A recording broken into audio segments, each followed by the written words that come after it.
Bonjour à tous, bonjour à toutes et bienvenue sur ma chaîne Chaton Brutal. Euh, Dans cette vidéo, nous allons parler d'un sujet qui me tient particulièrement à cœur. C'est le harcèlement moral au travail. Alors je pense que c'est l'un des plus grands problèmes de nos sociétés et pourtant, c'est toujours peu évoqué dans la vie de tous les jours, même par les médias.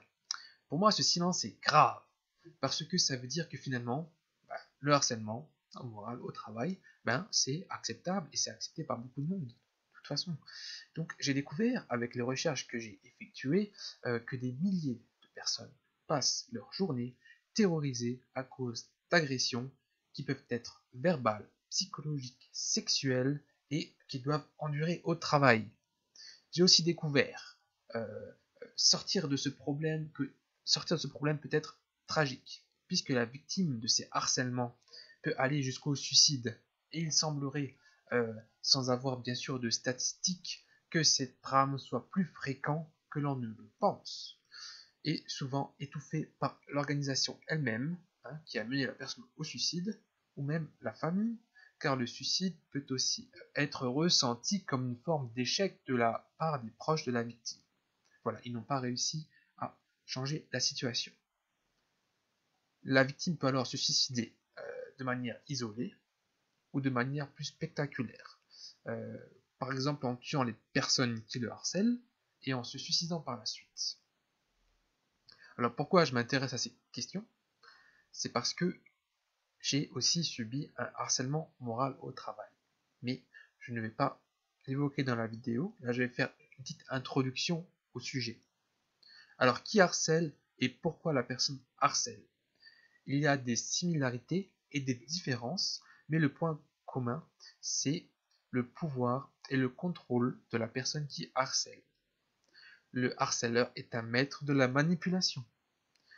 Et il va harceler tout simplement parce qu'il le peut, parce qu'il a le pouvoir, parce qu'il a la capacité de le faire.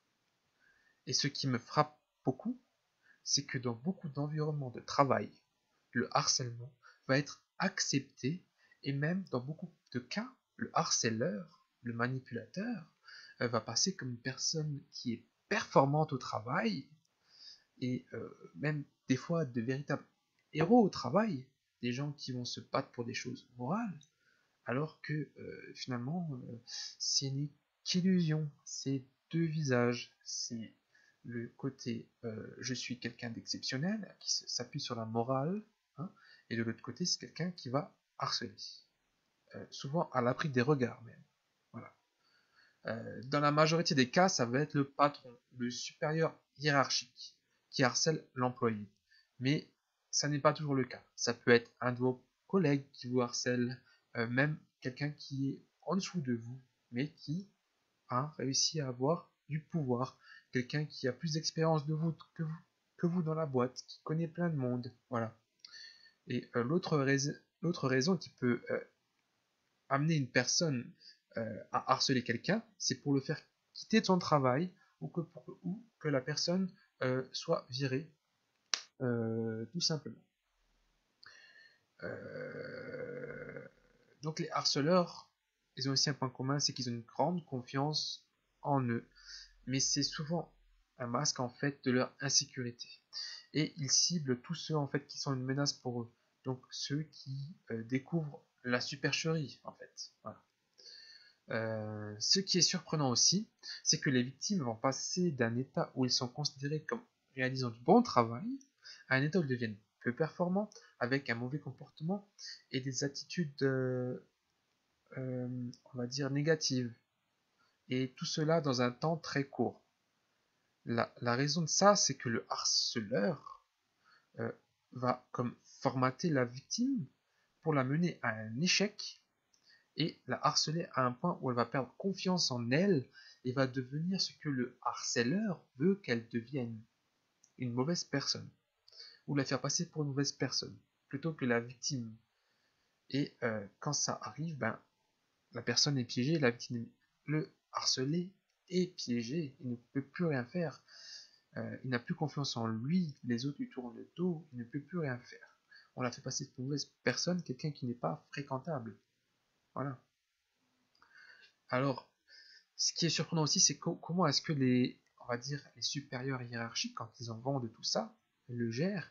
Et la réponse est que finalement, généralement, elles ne le gèrent pas. Elles ne le font pas.